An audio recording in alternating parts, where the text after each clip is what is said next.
Donc, bonjour à tous.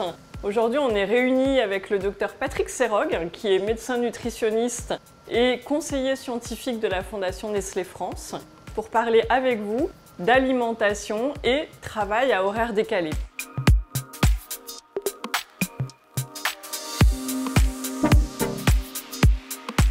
Si on travaille de 5h à 13h, que nous conseilles-tu de manger, quand et comment? Quand on se lève très tôt, en général, on n'a pas tellement envie de prendre un petit déjeuner. Donc on va prendre une boisson, ça peut être de l'eau, une tisane, un café, un thé. Pour certains, par contre, ils auront un petit peu faim.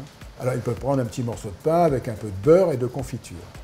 Puis, il y aura une collation dans la matinée. Cette collation, en fait, va remplacer un petit peu, surtout pour ceux qui n'ont pas pris de petit déjeuner, donc un apport alimentaire suffisant. Ça, c'est pendant la pause du travail. Ça, c'est pendant la pause du travail, avec un petit sandwich. Ça peut être un morceau de pain avec un peu de jambon et de fromage dessus, par exemple. Ça apportera et des glucides et des protéines. Donc, ça permet de sustenter suffisamment le corps. Ensuite, il va y avoir le déjeuner qui aura lieu après le retour à la maison, à la fin du travail. Donc, ce déjeuner, il doit essayer d'être complet, mais assez léger, parce qu'il y aura une petite sieste.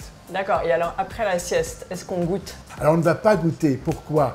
Parce qu'on va se réveiller vers 17h, 17h30. Si jamais on goûte à ce moment-là, on ne pourra jamais arriver jusqu'au dîner, qui, lui, doit être complet, pris avant 20h, parce qu'il faut laisser quand même 3 heures de temps entre la fin du repas et le début de l'endormissement, afin que la digestion soit facile et l'endormissement soit bon. Donc, il faut essayer de respecter ces contraintes et ces horaires pour finalement être en bonne santé. Merci beaucoup Patrick. Et si vous voulez en savoir plus, vous pouvez aussi vous inscrire aux entretiens nutrition de la Fondation Nestlé France. Ce sont des entretiens téléphoniques ou par Teams avec le docteur Patrick Serrogue.